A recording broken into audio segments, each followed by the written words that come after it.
Well, welcome back, everyone. It is so great to have you here again.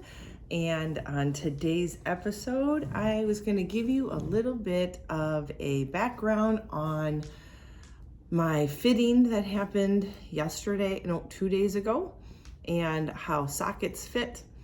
But I think there's a lot of life lessons to be had in this episode, as I've had some tragic news that happened moments ago. And I thought, you know what, the show must go on, and I'm going to use it to fuel this conversation because I think it's a valuable lesson. And truly, the lesson today is kind of, you don't know what you have until it's gone, and it can go in any direction. You don't have to be an amputee to get that innuendo. Obviously, unless you lose a limb or a finger or even a toe or whatever, you don't realize how important that is until it's gone. I mean, you can say, yeah, I get it, but you don't live it. And so it's really hard to really appreciate what you have. And, my hope is that, yes, I reach a bunch of amputees with my podcast, but in reality, I really hope that I can reach out and help at least one person who isn't dealing with this, but just is dealing with life. Life throws all of us curveballs, and no one is exempt from those wonderful moments in life. And some people that I know, deal with curveballs left and right and never seem to find a clearing. But I just know that there's a plan for them, and that I just hope that they stay positive and on the right path, and always reaching out to friends and family for help when they need it.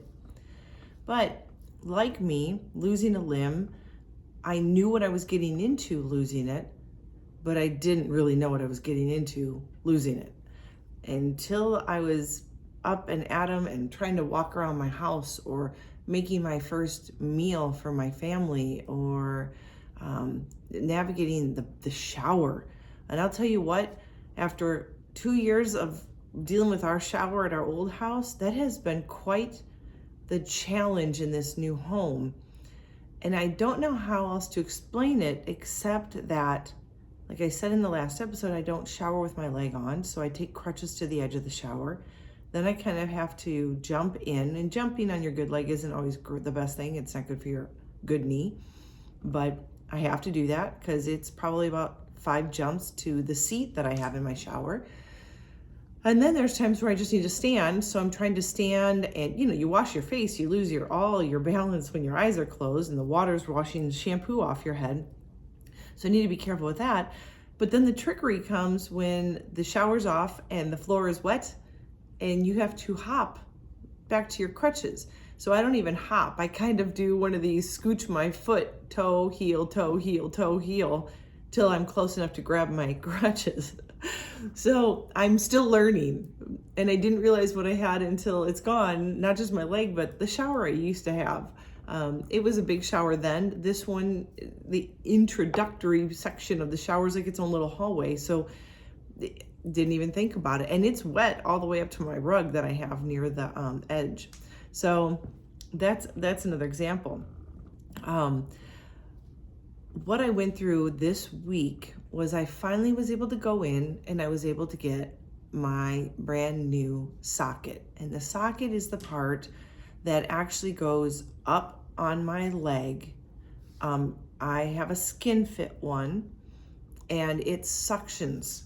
I use my bag. If you haven't seen, if you look at my YouTube channel under my name, Angie Huser, BA Warrior 360, you'll see my videos that I've made there of my podcast, the one like you might be watching right now or listening to, and several videos on some exercises, but also some, amputee problems that I've gone through recently, and struggles, and keeping it real. It's all about being real, because I would never want someone to feel that they're alone in the struggles they're facing as an amputee, because you see so many success stories. And I'm so thankful to see some of my amputee friends are starting to realize that, and they're starting to post the real stuff.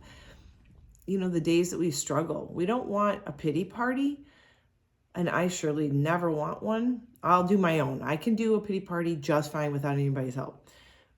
But when I put out the reality of it, I'm not looking for support as much as I'm saying, hey, you know what? If you're struggling, it's okay.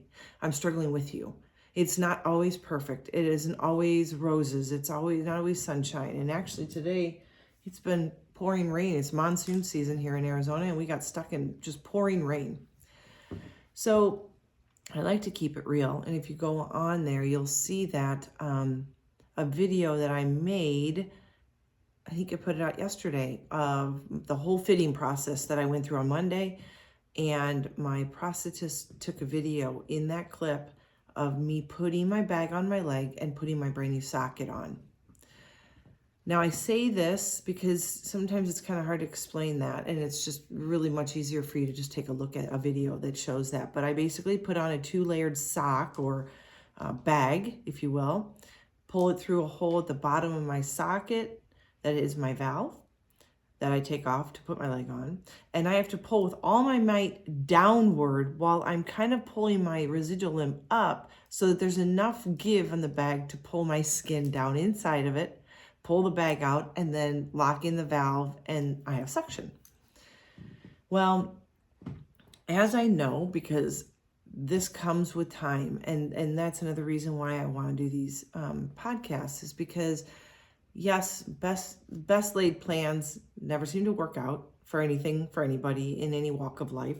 But some things are only experienced through time and having experience. But if I could shed light and give someone a glimpse of hope or peace about what they're going through, they won't feel so alone, and they won't feel like there's something wrong with them. Just so you know, this one was a 2.5-hour appointment. It's never been that long just to pick up my socket and put it on and get it working right. And when I say working right, you'll see in the video that my prosthetist will unscrew the bottom portion of my leg. He will make adjustments with the screws that make my leg go this way, up or down, and it tilts it, so that when we screw it into the socket, I can walk straight through with my foot, and my knee bends the direction it's supposed to bend. You know, some people maybe walk pigeon-toed or bow-legged or whatever, and their knees work differently. Well, he has to make it line up with the way my knees come through because of my hips. This is the first time on a final fitting, when I had the soft liner and everything, that I had to put it on and take it off 10 times. I'm not kidding you, 10 times. It is not a simple fit. My leg is used to one socket. It's kind of shaped to that socket, and I outgrew that socket, or undergrew it, because I was changing and my shape was shifting, and I was atrophying. And if I lost a few pounds, sometimes it's all in that leg. And so my leg got used to the socket I was in. Now it's saying, okay, I know you fit in this one, but you've got to find the way it's going to fluidly, because your skin's loose now and it fits in, but your body's used to putting on a socket a certain way. I've been doing that one since December, and I just got used to it. I mean, it got to the point where I would just put my bag on, throw it in, pull it out. I was gone, and I was out the door. 10 times, I tell you, if it was just putting it on and taking it off 10 times, I'd be like, yeah, not a big deal. I'm okay with doing that. What happens is, it's so strong of a fit, and I have so much loose skin, and you have oils on your skin, and you have a sticky new plastic that you're putting it in.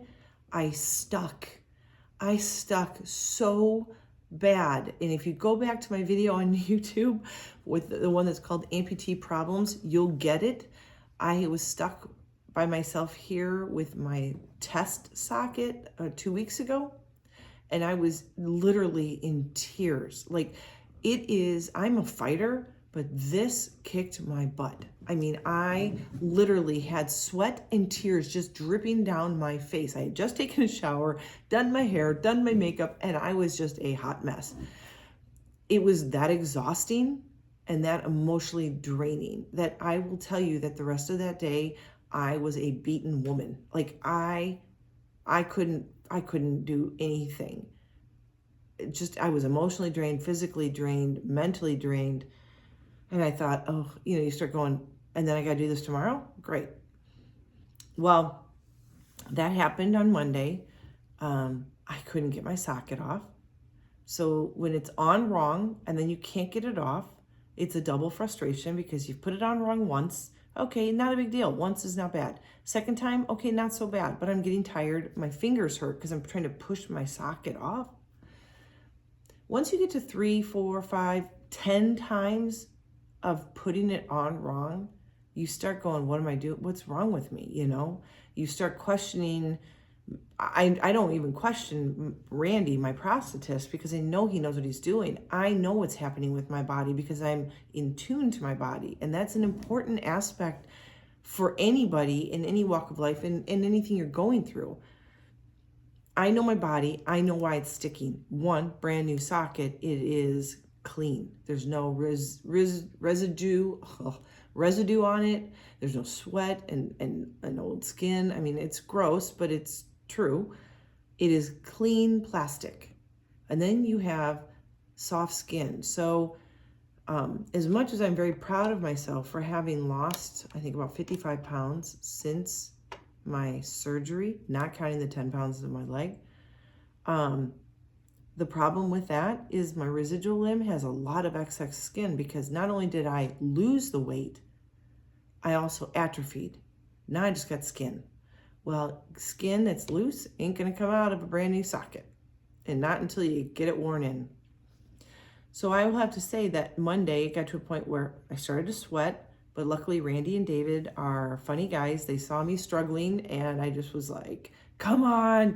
I just, I try to use humor a lot when I'm frustrated, especially in public. I won't cry in public as much.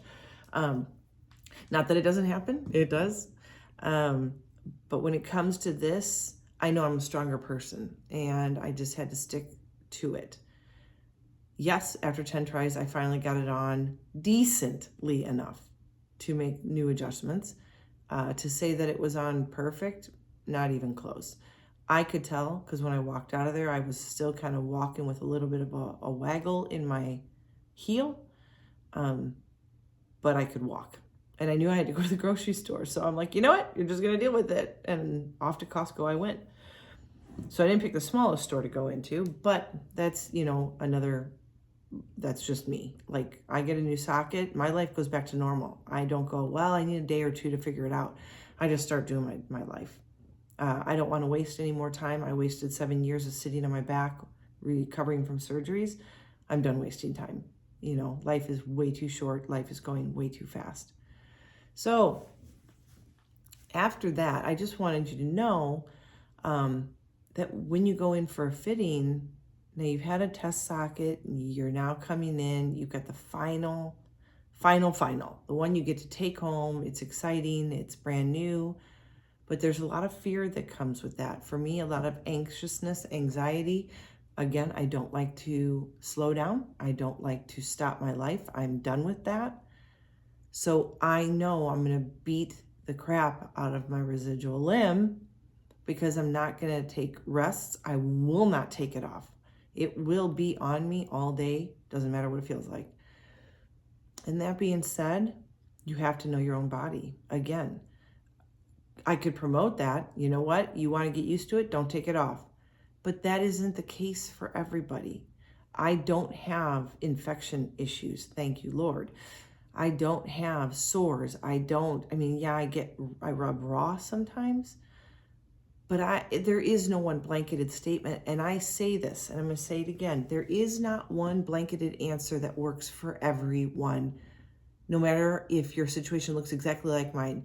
Let me say, if you are a female that's almost 50 or right around that age, lost your left leg above the knee, and always did sports, have kids, are married, live in a nice home, your problems will be different than my problems. What I can stand, you might not be able to. What you can deal with, maybe I can't. So those of you that get on Facebook and say, is this normal? There is no normal. It's okay to ask people for some advice, some opinion, but please take it with a grain of salt. And I say that because, and I speak about my story because I want you to see what one person's viewpoint is, good and bad. But I know I'm a fighter. I'm a type A personality. I've always been athletic and always active. Coming into newfound weight loss, I feel great. I'm ready to move. I have 2 teenage boys that keep me going. Um, your story and my story are different. That being said, too, I didn't tragically lose my leg. That makes a difference in my mental game. If you lost yours tragically, you might be still struggling with that aspect of healing. And to deal with the healing of an amputation is a completely different physical game than it is mental game. And if you chose to do it, just because I chose to do it, doesn't mean my mental game isn't going to be a hard one, because I made that choice. There's no looking back now. And I can't blame anybody but myself for the choice. On the opposite side, I didn't lose it tragically. So I had time to come to terms with it, and I knew the pros and cons before it happened. Some of you, that's not the case.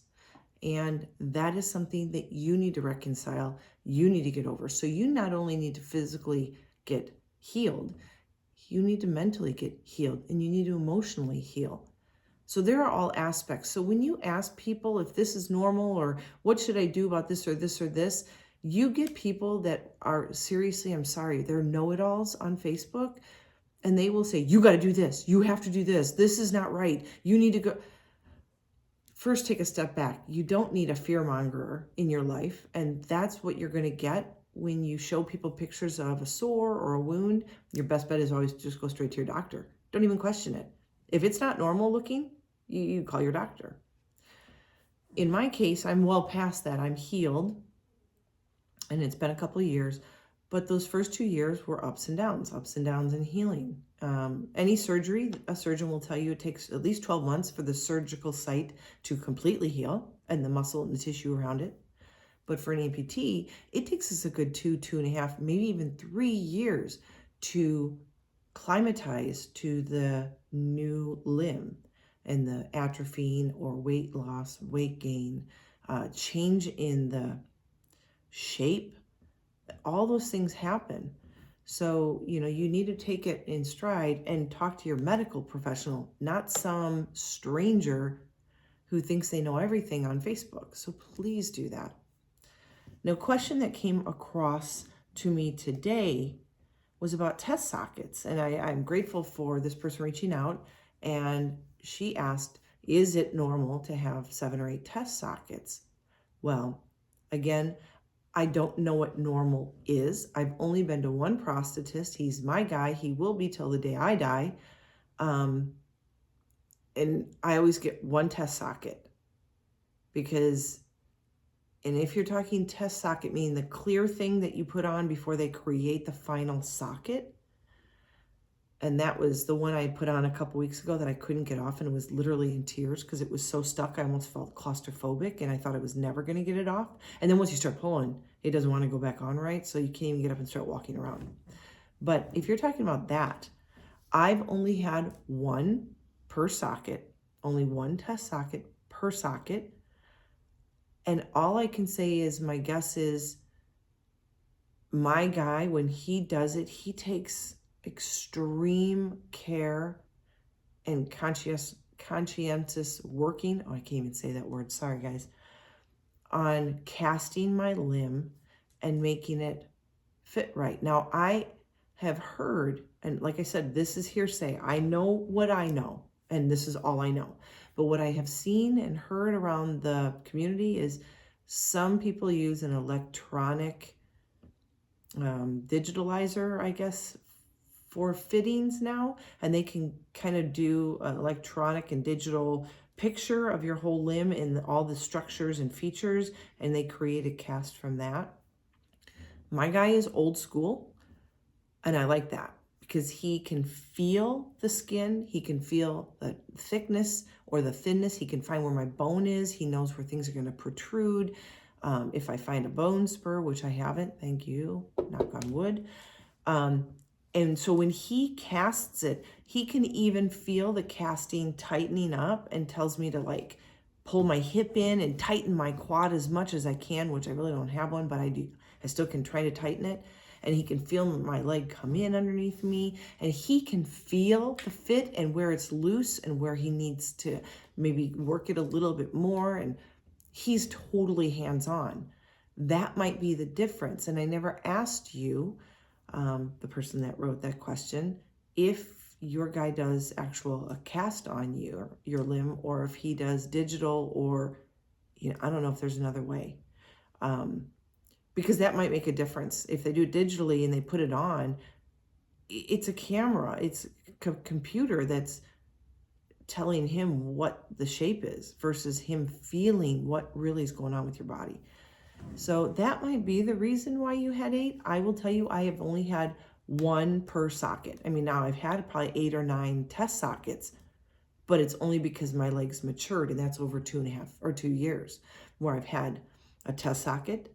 We try it on, he makes some adjustments, I try it back on. Sometimes he lets me take it home for a week. I work in it, and I walk around in it, and I use it just like it's my leg.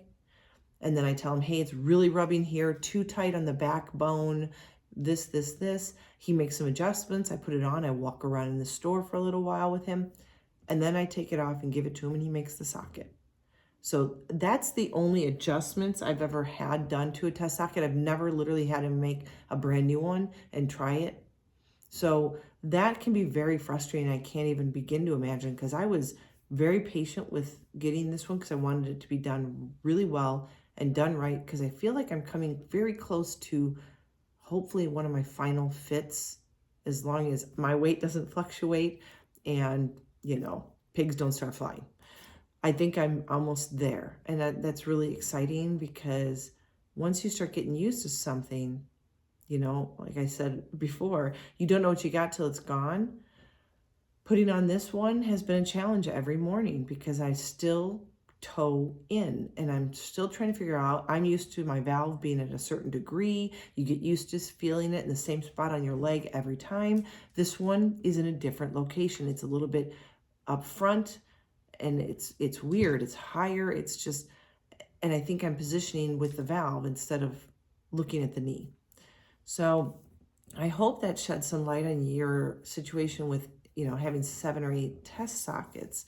Might be something you talk to. Now, with each test socket, I'm guessing you're spending like a week. So that means you really haven't even been in your socket for like a month or 2 months. And so that makes me sad, because I know I don't like waiting that long. I have a hard time waiting just a couple weeks for my socket, from a test socket. You might want to, I don't know how long you've been with your guy, but you might want to get a second opinion, or even talk to your surgeon. Like, I really love my surgeon. He was on one of my podcasts before. I would consider him a friend now. And if there's something I just can't figure out, and I've talked to my prosthetist, sometimes he'll recommend, hey, why don't you go talk to Dr. Cummings again? And I'll just make an appointment to go and say, listen, this is what's going on. We're not really sure. And sometimes he's just really great at problem solving. I don't need surgery from him, even though he's a surgeon. I just want his brain. Like, he's a smart guy. And sometimes they will think outside the box for you. He knows my personality. He knows my activity level. And he knows if I come in frustrated, he knows I'm only coming in now if I'm frustrated. And I'm looking to him for some outside the box solution or direction. And so, that's, kind of what you have to do to advocate for yourself. So, getting my test socket, getting my regular socket on Monday, trying it on 10 times, was completely and utterly exhausted. You just kind of got to let things out. I joke because I was so frustrated. I literally yelled. There was nobody else in the office but me, customer-wise or patient-wise. And I finally just yelled out, and I yelled for David, who was on the phone, but he came out. I'm like, we need to do push-ups or something. I'm so frustrated. I've got so much pent-up energy. And so he and David and Randy and I just got down on the ground and popped out about 50 push-ups. And yes, I was already tired and beat, but this was on my terms, whereas the leg frustrating me and beating me down, that wasn't on my terms. It wasn't what I wanted. So I felt better about it. Still, like I said, went home, and it, wasn't the best fit. It wasn't on right. It was a good fit. I shouldn't say that. Randy, apologize. It was a great fit. I just couldn't get it on right. And yesterday, like I said, supporting people that support you and people you're around that support you is a really great thing to have. And I really pray that each one of you that listens has someone that you can trust, you can rely on. They're there for you, you're there for them. You want it to be a two-way street, right? It's not all about us. But the next morning, my husband took off for work. And about, I don't know, 2 hours into the morning, he texts me, goes, "So how'd the leg go? Did you get it on?" And it was just the fact that he remembered that that was something I was going through, even though he had a busy work day and everything, to have him, and of course I laugh because of course it didn't go on right. Why would it go on right the first time? Nope. And of course, yep, it stuck. Not as bad, not to the point of tears, but I'll tell you what, I think I'm going to have arthritis in my hands much earlier in life than I should, because that pulling of the bag is hard on fingers. And it took me 3 tries yesterday to get it on right. Oddly enough, but I should know better because I know this is what happens with these new sockets. Was feeling great, made the bed, went in the kitchen, got breakfast, decided I was gonna run an errand. And like mid-errand, and actually it was getting my son ready for high school walkthrough, get to the school, walking through the parking lot. I'm like, what is going on with my leg?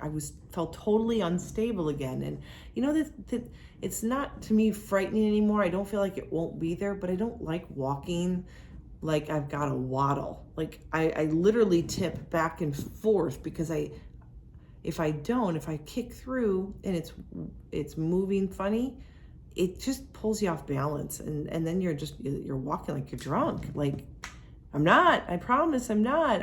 My leg's not right. And then I feel stupid because I'm very conscientious about people watching. And, I get nervous that people are like, gosh, she looks like she's never walked in that before. And I have worked so hard to get my gait correct and strength training so that my gait would be good and strong and stable. And to not be stable, it embarrasses me. Like, not enough to not go out, but I have to slow my walk down and be really patient. And that's all part of the learning curve. 1, to accept me for who I am and where I'm at in my journey, and no one else can understand it. And quite frankly, it shouldn't matter what anybody else thinks, right? But I'm still trying to accept that. 2, normally I go out and I'm really confident and I feel great in it, and I show that confidence, and I welcome people talking to me about it. I've met some fantastic people the last couple of years who were curious enough to not be afraid and ask me questions. How did it happen? What's going on? What's it like? Kind of that's where the birth of this podcast came from, because I felt like there are a lot of people out there struggling with things in life, amputee or sickness, illness, relationships, job, whatever, that we need a dose of positivity. And even in a storm, we can learn to dance, right? And dance in the rain versus sit inside and watch it, I'm done being a bystander. So I had to walk through the school and it was just all wonky, and that's just not like me. And so I had to struggle with that and realizing that, no one knows my journey. And if they're interested, they can ask, why am I walking different? And if they don't, then they don't. That's my business, whatever. So got through the rest of the day, did hit a few end nerves in the bottom of my socket. And, I started thinking about doing this podcast and how I wanted to approach the fitting part. And what it ended up coming down to was I realized that because of my sheer stubbornness in life in general, and my type A personality, and my drive to be perfect in anything I do or try, and I'm not, but that is definitely a drive of mine to try to get there. So I'm always working to improve myself mentally, emotionally, physically. I realize that I actually deal with a lot of pain. And I need you to know that, because I say I walked around in it from the day I got it, the moment I got it. The moment I got my very first one, I put it on and never took it off until the end of the night. And I was in screaming pain because I was bruising my limb. I mean, it hurts so bad, like for a week. It was so bad. Like, didn't want to put it back on, but forced myself. And the first few steps, I had to walk so gingerly because it was so painful. Well, I don't get those kind of pains anymore, but I can tell you right now that I will hit a nerve on every step for about 5 steps, and I will just have to suck it up. Whew. And then all of a sudden I'll adjust my gait a little bit and get off that nerve and be like, okay, it's gone. All right, we're good. And then I'll do a turn around the corner and go, whoa, I hit it again. Or, oh, that rubbed right in my sit bone or something, or up in my groin, or pinched skin. And I realized yesterday when I was getting ready for bed and I was getting ready to take it off, that that's just how it is. And that is a reality. The question I ask myself is, can I push through? Is it worth it? And will I gain a positive flow from it if I do? And the answer is always inevitably yes, a resounding yes, because that's all I've done for 2.5 years. I know the end result with my body.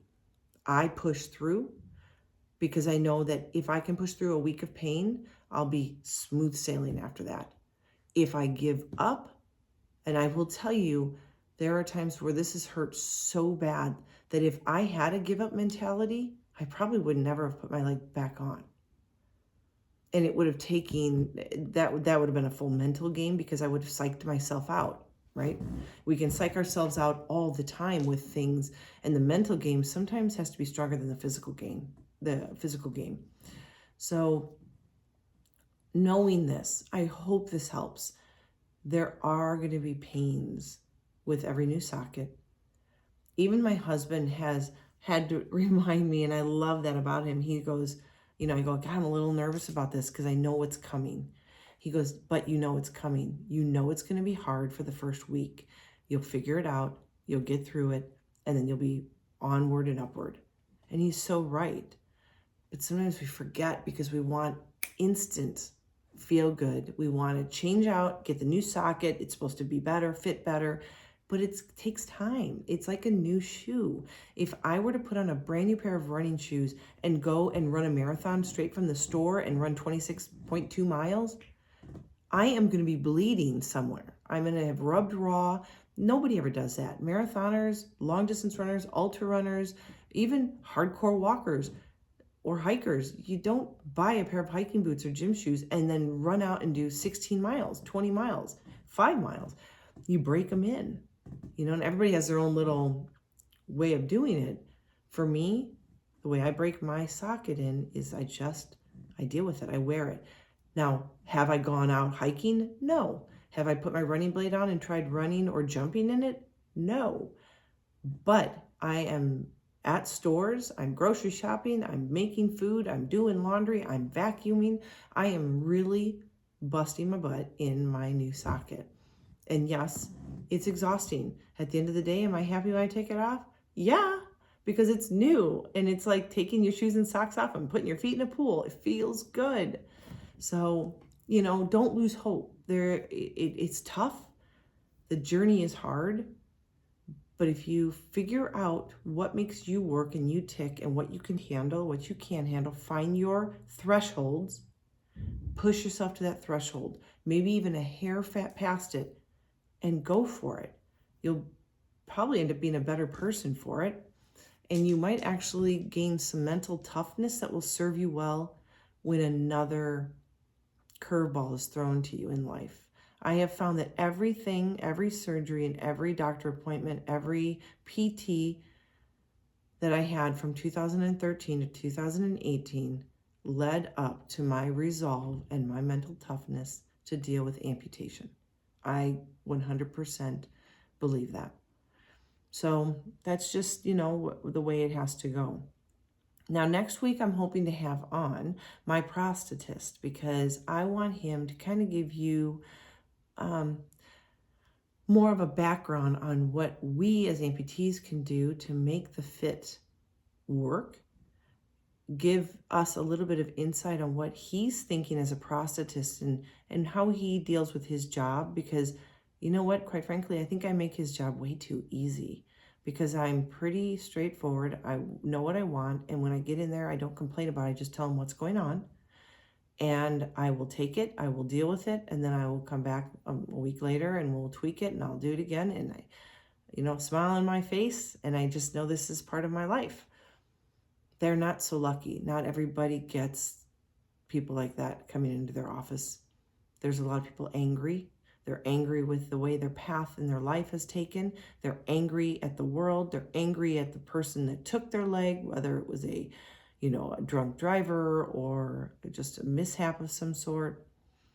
They're angry and they want everything to be normal. We don't have a leg. It's not normal. And they aren't missing a leg, so they don't experience it. They can only go from the experience they've gained over the years and dealing with hundreds and hundreds of people coming through their office doors every year. That being said, there are some things that we can do to help the process. There are things that they should be doing and be held accountable for your process to make it the best they can give. And then sometimes you just have to know, if it's not you and you're doing everything you can and they're not doing everything they can, it's okay to cut ties and go someplace else. It takes a lot of courage to do that. You're not hurting their feelings. And quite frankly, it's your life. Remember that. I'm taking charge of my life. I know what I want in my life. I know that I want to be active as I get older. And when my husband retires, I want to do things. I want to ski with him. I want to hike with him. I want to camp. I want to do those things. And I don't want to be hindered. So I will do whatever it takes to get myself in a position to be with the right people. And I am so, so grateful and so blessed to have been led in the right direction right from the get-go. My surgeon, my PTs, my prosthetists, they all get me, and they're all trying to help me achieve the best life for me. And that's what you want. You need someone in your corner, someone that is rooting you on and working overtime for you. So hopefully next week, he will shed some light on some of those issues and some of those topics. He has some great insight and some things that only he can shed, because I only have my experience, and he's got hundreds and hundreds of experiences that have come through his door. So he can give us a little bit more insight, and I will probably learn something too along the way. At the end of my episodes, I always like to do a call to action. I'm all about helping you make your life a better life, and things that have worked for me, or sometimes I talk to myself through these. These are things that I need to start doing myself. So this one is a different one. It does go along with our topic for today, which is you don't know what you have until it's gone. I know that sounds like I'm talking about a limb because of this podcast, but it could also be my old socket. I didn't realize how wonderful it was until I had to put on a new one, and now I got to get used to a new one. But in this case today, after hearing of the tragedy that's happened, we lose people all the time. And people come into our lives for seasons and for reasons. This person, I found out right before I started filming this podcast, passed away unexpectedly. Like, young person, I think younger than me. I've worked beside him for 6 years with my kids, and it's a tragedy. It really is. He was an amazing man, an amazing coach. I am honored and privileged to have known him. He was a follower of Christ, so I know that he is sitting there in paradise and enjoying his eternity. But being here and having heard the news and seeing my boys' reaction has been heartbreaking. And there are just no words. And I know some people have reached out to me and said, well, how did you know? And no, I knew nothing. And I just got done working with him this last spring. So I am beyond sad, the tragedy that shouldn't have happened. But I think a very apropos call to action this week is to tell someone that you haven't in a long time that you love them. Embrace someone. Give them a good old bear hug. Give them your attention. Call them. But embrace that relationship. Reach out to someone you have not spoken to in a while. And you know what? This is a valuable lesson.